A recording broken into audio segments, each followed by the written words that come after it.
What is good, everybody? Man, it's your boy Jay in the building, and we is back again with another video. First of all, I hope everybody has had a very good Christmas. I hope everybody opened up a lot of gifts. Hope everybody spent a lot of time with their families and friends, and I hope everybody all is well. Thank God for those who made it this far, and I give my condolences for those who didn't. Now, before we get this video started, I just want to say shout out to the support. Make sure you guys like, subscribe, comment, and share with each and everybody. Now, if you see the title of the video, you already know what's up. So, I got the 5 whys and I got the 5 why nots. Just to give Jackson State something to think about, 5 things that they should be thankful for.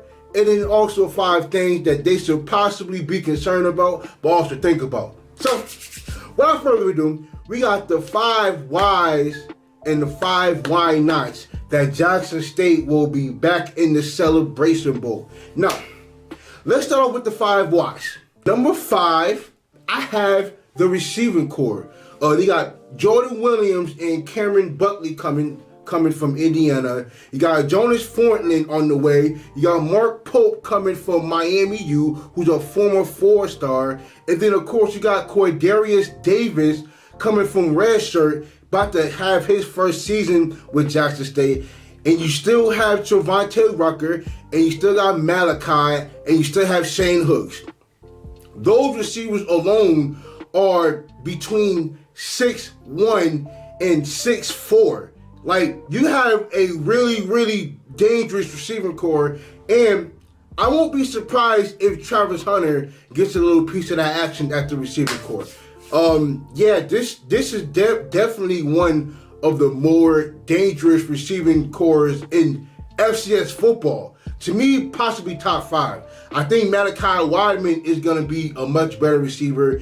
He definitely possibly going to be the #1 target headed into the 2022 season. So just look out for this firepower. I think this receiving core is better than it was this past season. So I need people to be on the lookout for this explosive offense that could possibly score no less than 21 points a game.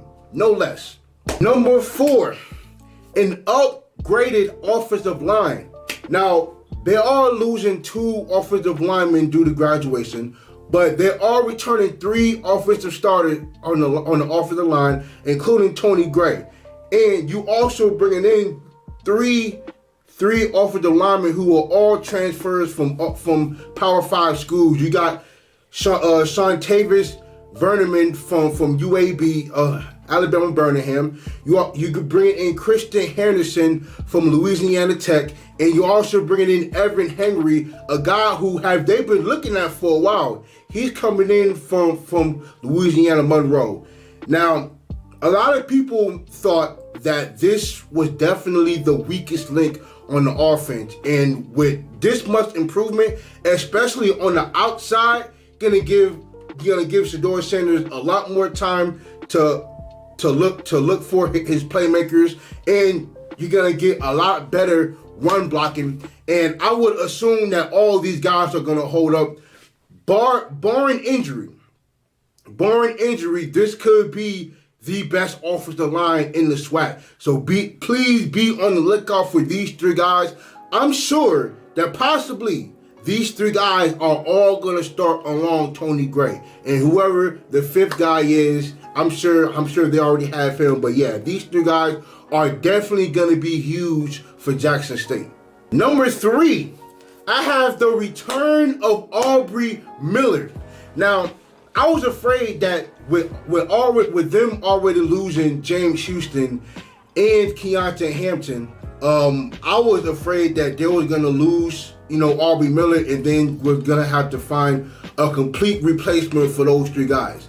Now, with the return of him, you're bringing back senior leadership. You're bringing back a guy who damn near could have won SWAC Defensive Player of the Year, got first team All-Conference, damn near in All-American. I'm pretty sure he'll be preseason All-American by the time the season rolls around. And this guy was absolutely all over the field. top 5 in the SWAC and tackles. He had I think a little over 10 tackles for loss, and this guy is a complete animal running from sideline to sideline, and this guy is an absolute beast, and this was a much needed piece for this defense, who should be just as good as they were last year. And number 2, I have the secondary with newcomer Travis Hunter, the number 1, number 2 player in the country coming in. You also got Keelan Kennedy from Garden City Community College coming in. You also still have Nugget. You got John Huggins, and you still have your 2 safeties in Shiloh Sanders and Cameron Craig. Now, this secondary was one of amongst the best in FCS football last year, giving up less than 150 yards in the air, which was top 3 in FCS and number 1 in the conference. Now, I'm gonna say this too. They didn't play particularly bad in the Celebration Bowl. It was the turnovers by the offense that gave South Carolina State short field, in which, hey, they gave up 3 touchdowns to Zach Davis. But, look, it was all off a short field. It wasn't like all of their touchdowns came on long drives. But this defense, this secondary is still formidable. I'm really, really interested to see what Travis Hunter does in his first year with Jackson State. I'm pretty sure Deion Sanders is going to have him not just on the outside, but in the slot as well. I don't think Al Young and CJ Holmes not being there next year is going to be that much of a difference, because with the talent coming in, I think they could be just as good, if not better, even though Al Young was definitely an important piece most of the year. So those 2 guys were definitely good for this defense. But with the newcomers of Travis Hunter and Keelan Kennedy, this secondary is going to be absolutely just fine. And number 1, I have SHEDEUR Sanders. Now, SHEDEUR Sanders is going to be a year older, coming off of his freshman season where he was damn near the only consistent offensive player that was playing for his team, with them, going through some slow starts in certain games, but them getting hot in the second half. I think with the weapons that he's gonna have next year, and with the upgraded offensive line, he's gonna be that much better. And I think he could be on pace to throw for over 3,000 yards next season with 25 to 30 touchdowns. Now, he doesn't throw it into coverage much, only when he pressured, but look, every quarterback goes through that phase where if they're pressured, they're going to throw the ball up. But with him being a freshman, he did make freshman mistakes. But with him being a year older and his father being who he is, he's going to be a lot smarter. He's going to know the playbook 10 times better, and I won't be surprised if they add in some plays, or if they stick with the game plan that they had last year, since he was a freshman. This dude is going to be a complete monster next year, and I would not be surprised if he's an All-American. Now, we're going to get to the 5 why nots. Why people may feel like Jackson State may not make it back to the Celebration Bowl this upcoming season. So, at number 5, I have no James Houston and KEONTE Hampton. KEONTE Hampton has been one of their most consistent players on defense this past season. He's a Jackson State legend, and when I thought that he was gonna be, fall by the wayside with all of the transfers on defense that they did have, he stood out amongst most of them and got second team all conference.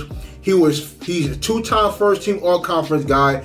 He won SWAC Defensive Player of the Year, and this dude was just a tackling machine. Now, I'm interested to see what Michael Please and James Mercer and Josh Griffiths, aka Big Country, I'm interested to see what they do in replace of them not having Keonte Hampton and James Houston.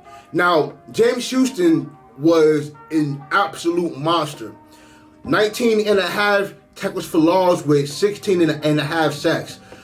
I don't know if that is going to be duplicated by anybody on this defense. So I think it's going to have to be more of a team effort, especially on the front six. Now Gaddy is still going to be there. I think Antoine Owens is still going to be there. I'm not sure yet. But like I said, with the return of Aubrey Miller, I would hope that all those guys that are coming in and the guys that are there still, I will hope that they could contribute to the amount of sacks that James Houston had by himself. Like, he was an absolute train wreck. And I'm going to be real interested to see who is going to be able to take his place. If there's anybody, like I said, anybody on that team that's going to be able to duplicate the type of season he had for Jackson State. Real interested in seeing that. Number 4, I have the lack of running game. Now, they haven't found any there haven't been any running backs that committed just yet. And with the loss of Peyton Pickett, the 2 guys that they have on the roster now is not really gonna get it done.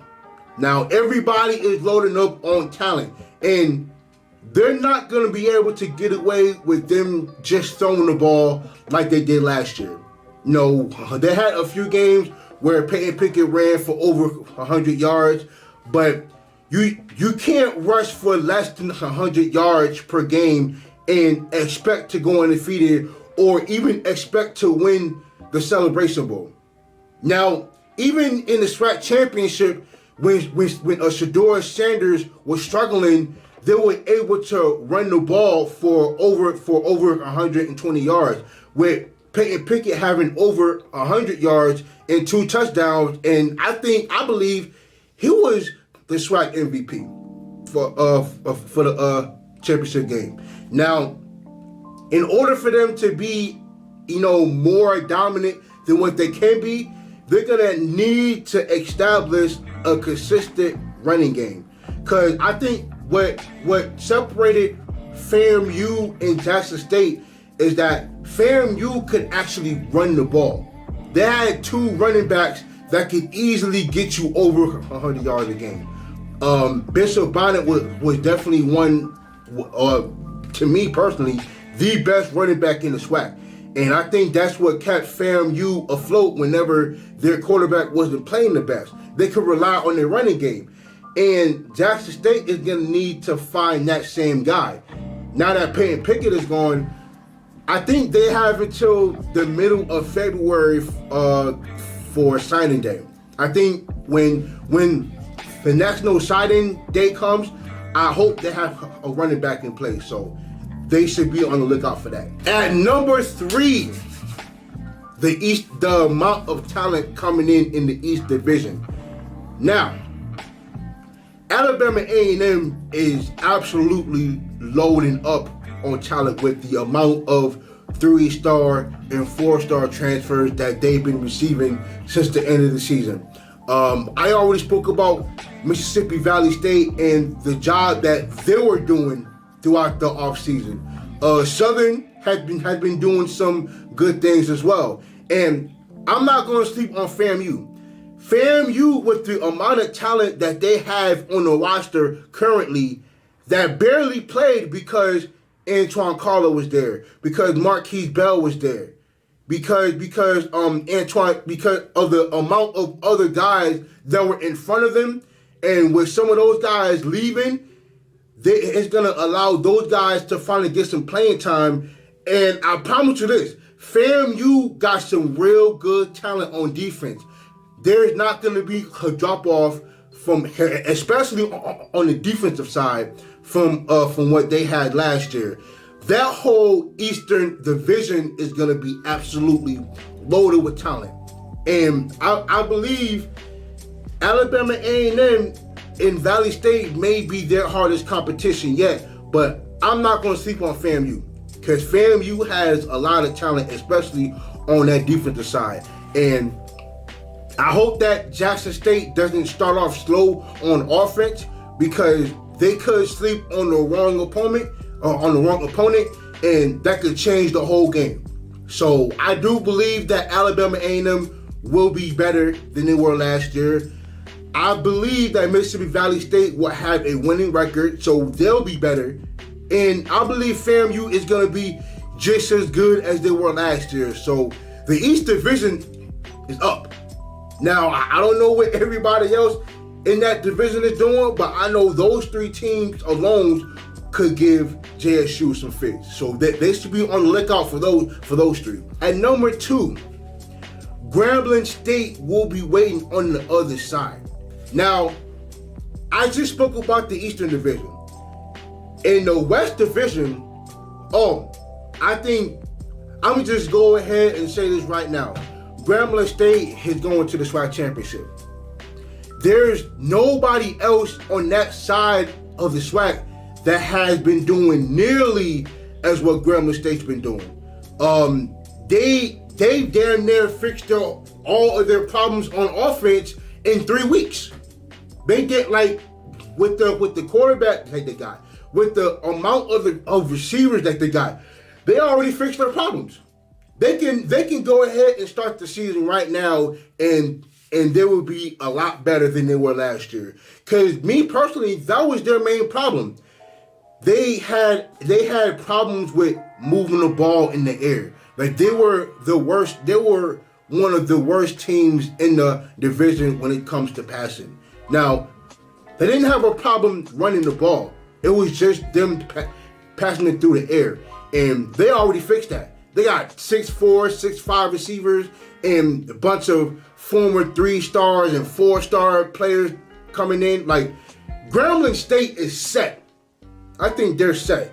Now, if Jackson State was to make it out of the East Division and make it to the SWAC championship, they still got to deal with Grambling State.